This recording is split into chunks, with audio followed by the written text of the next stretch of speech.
Hello friends, कैसे हैं आप सब। स्वागत है आपका आपके अपने channel just add magic with Sheetal में। फ्रेंड्स, आज आपके लिए एक ऐसी सब्जी की रेसिपी लेकर आई हूँ जो आपको बहुत ही पसंद आएगी। बहुत ही कम सामान से बन जाती है और फटाफट से बनने वाली ये सब्जी की रेसिपी अचानक से कोई गेस्ट आ जाए तब भी आप आराम से बना सकते हैं, या सब्जियाँ खाने का मन ना हो तो इसे ट्राई करिएगा।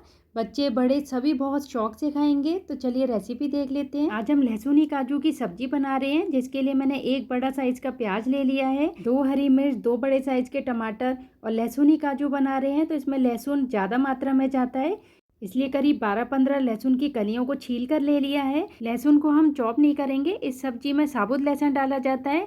यदि आप गुजरात साइड रहते हैं या वहाँ गए हैं तो आपको ज़रूर से पता होगा कि वहाँ ढाबों पर अक्सर ये काजू लहसुन की सब्ज़ी मिलती है, जो बहुत ही ज़्यादा टेस्टी लगती है। और ज़्यादातर काठियावाड़ी खाने में साबुत लहसुन डाला जाता है, और साबुत लहसुन की वहाँ आलू के साथ सब्ज़ी भी बनाई जाती है। प्याज और हरी मिर्च को हमने बारीक चॉप कर लिया है। अब टमाटर को रफली चॉप करके इसका हमें स्मूथ पेस्ट बनाना है, तो ग्राइंडिंग जार में डाल देते हैं टमाटर को और इसे अच्छे से ग्राइंड कर लेते हैं। अब 4-5 कली लहसुन ले लिया है और 1 इंच अदरक के टुकड़े को रफली चॉप करके छोटे वाले खल्लड़ में डाल दिया है। इसको दरदरा कूट लेते हैं। आप रेडीमेड जिंजर गार्लिक पेस्ट भी इसके लिए ले सकते हैं। अब सब्जी की लगभग सभी तैयारियां हो गई हैं और इसके साथ मैं आज चावल की रोटियां सर्व कर रही हूँ। तो चावल की रोटी बनाने के लिए 1 कप मैंने पानी ले लिया है। जब पानी हल्का गर्म हो जाए तो इसमें 1/4 टीस्पून नमक डाल देंगे, थोड़ा सा कटा हुआ बारीक हरा धनिया, 1/4 टीस्पून चिली फ्लेक्स और 1 कप भरकर चावल का आटा डाल देंगे। जिससे हमने पानी मेज़र किया है, नापा है, उसी कप से हमें आटा लेना है। तो जितना आटा लेंगे उतना ही हमें पानी यूज़ करना है। बढ़िया से इन सभी को मिक्स कर देंगे। गैस का फ्लेम हमने पानी गर्म होते ही ऑफ कर लिया है। इसके लिए सिर्फ हमें हल्के गुनगुने पानी की ज़रूरत है, बॉईल वगैरह नहीं करना है। अच्छी तरह से मिक्स कर दिया है मैंने आटे को पानी के साथ, और इसे ढक कर रख देते हैं थोड़ी देर के लिए। अब सब्जी बनाने के लिए एक कढ़ाई को गैस पर चढ़ा दिया है, उसमें 3 टेबल स्पून भरकर देसी घी डाल दिया है। और काजू ले रही हूँ मैं 1/2 कप। इन्हें तल लेंगे, क्योंकि हम काजू की सब्जी बना रहे हैं तो काजू हमने ज़्यादा मात्रा में लिए हैं। काजू को तलते समय गैस का फ्लेम बिल्कुल लो रखना है, क्योंकि ये बहुत जल्दी से जलने लगते हैं। और हल्का सुनहरा और क्रिस्पी होने तक हमें इन्हें भूनना है। और आप देख सकते हैं कि बिल्कुल कलर चेंज हो गया है, अच्छी तरह से ये भुन गए हैं। अब इन सभी को एक प्लेट में निकाल लेते हैं। और जैसे हमने काजू को तला है उसी तरीके से सेम जो हमने लहसुन की कलियां छील कर रखी थी वो डाल देते हैं। उन्हें भी हमें ऐसे ही तलना है।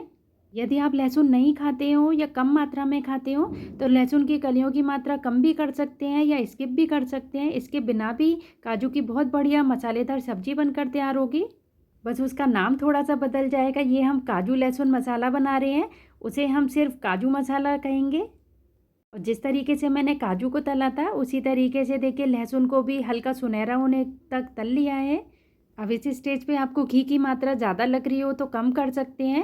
और इसमें 1/2 टीस्पून मैंने जीरा डाल दिया है। जीरा के तड़कने पे ये कुछ साबुत मसाले लिए हैं, इन्हें भी डाल देते हैं। 1 तेज़पत्ता, 2 सूखी लाल मिर्चें, 8-10 काली मिर्चें, 2 लौंगें, 1 बड़ी इलायची, आधा इंच दालचीनी का टुकड़ा और 1/4 सितारा फूल डाला है, जिसे स्टार आइंस भी कहते हैं।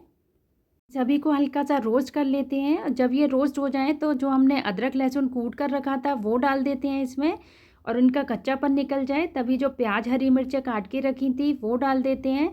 बढ़िया से प्याज को भून लेते हैं। अच्छा सुनहरा होने तक प्याज को हमें भूनना है। प्याज भूनते समय बिल्कुल भी जल्दीबाजी नहीं करनी है। गैस का फ्लेम बिल्कुल लो रख के आपको इसे भूनना है। ये बढ़िया से भुन गई है। अब इसमें कुछ सूखे मसाले डाल देते हैं। 1.5 टीस्पून सूखा धनिया पाउडर डाल रही हूँ, 1 टीस्पून कश्मीरी लाल मिर्च पाउडर, 1/2 टीस्पून नमक और 1/2 टीस्पून भुना जीरा पाउडर डाल दिया है। 1/2 टीस्पून हल्दी डाल दी है इसमें। सभी सूखे मसालों को प्याज के साथ बहुत बढ़िया से भून लेते हैं। और उसके बाद हम ये टमाटर का जो पेस्ट बना के रखा था वो डाल देते हैं। अब टमाटर के पेस्ट को हमें जब तक भूनना है जब तक कि टमाटर का कच्चापन ना निकल जाए, और जितना भी हमने घी इसमें डाला है वो रिलीज़ ना हो जाए, तब तक आपको इसे बहुत ही बढ़िया से भून लेना है। टमाटर को हमने बहुत बढ़िया से भून लिया है, घी सारा रिलीज़ हो गया है।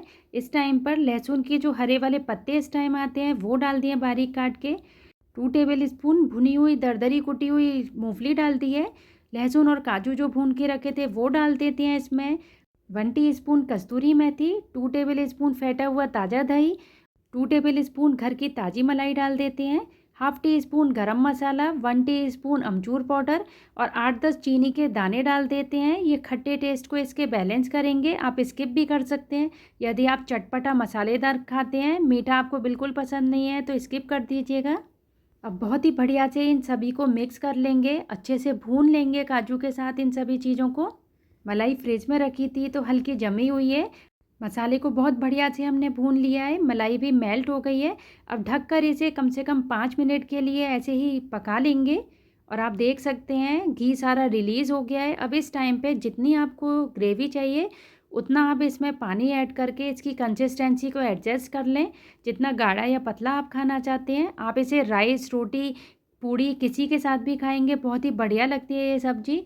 पानी डालने के बाद थोड़ी देर ढककर पका लेते हैं। अब जो चावल का आटा हमने ढककर रखा था उसे भी देख लेते हैं, एक बर्तन में निकाल लेते हैं। अच्छे से इसे थोड़ा सा गूँथ लेते हैं। गूँथते समय यदि आटा चिपक रहा हो हाथों पर तो या तो थोड़ा सा घी लगा लें या फिर सूखा चावल का आटा लगा दें तो हाथों में चिपचिपाएगा नहीं है।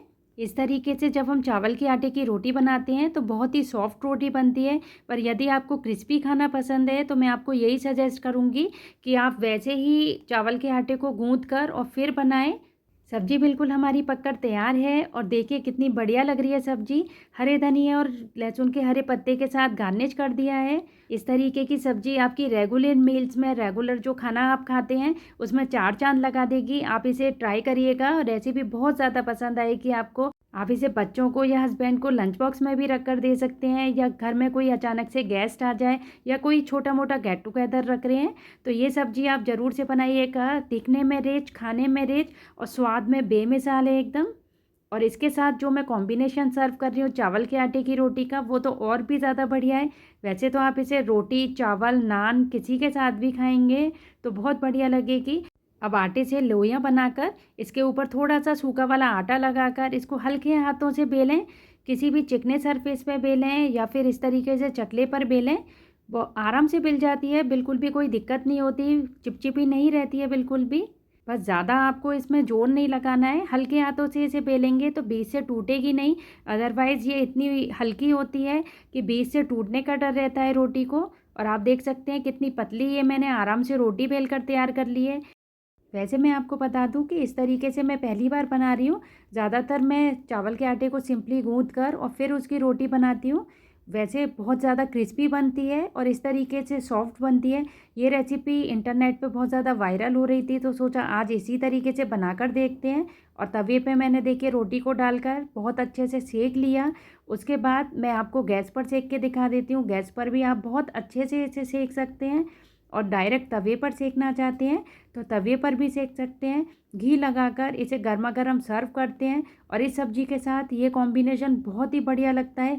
चाहे आप इस तरीके से बनाएं रोटी या फिर नॉर्मल जो आप बनाते हैं वैसे बनाएं, दोनों ही तरीके से बहुत बढ़िया लगेगी। पर इस तरीके से बनाने का एक फ़ायदा है कि शाम तक भी रोटी ऐसी ही नरम बनी रहेगी, बिल्कुल भी कड़क या क्रिस्पी नहीं रहेगी, जो कि ठंड के सीज़न में अक्सर रोटियां बहुत ही कड़क हो जाती हैं तो इसमें ये शिकायत नहीं रहेगी। और आप देख सकते हैं सभी रोटियों को मैंने इस तरीके से सेक कर रख लिया है और इसे मैं ढक कर रख दूँगी। बिल्कुल ऐसे ही सॉफ्ट और नरम बनी रहेंगी। जब भी मन करे, जब आप इसे सर्व करें, जब खाएं, ऐसे ही नरम मुलायम बनी रहेंगी। और मैं आपको दिखा देती हूँ कि देखिए मैं हाथ में इस तरीके से फोल्ड कर रही हूँ, मोड़ रही हूँ रोटी को, तो बिल्कुल जैसे गेहूँ की रोटी एकदम हाथ में आ जाती है, इतनी सॉफ्ट होती है, वैसे ही देखिए ये बनी है।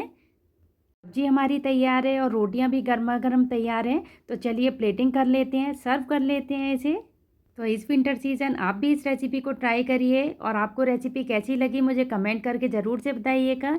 और वीडियो यदि आपको पसंद आती है तो ज़्यादा से ज़्यादा लाइक और शेयर कर दीजिए। चैनल पर नए हैं या अभी तक सब्सक्राइब नहीं किया है तो मुझे सपोर्ट करने के लिए चैनल को सब्सक्राइब कर दीजिए। पास ही में एक बेल नोटिफिकेशन आइकन है, उसे प्रेस करना मत भूलिएगा। और यूट्यूब पर अब एक नया फीचर आया है हाइप का, जहाँ पर लाइक और शेयर होता है वहीं पे एक हाइप का बटन आपको दिखेगा। आप अपने पसंदीदा किसी भी वीडियो को उसमें पॉइंट्स दे सकते हैं, बिल्कुल फ्री ऑफ कॉस्ट है ये।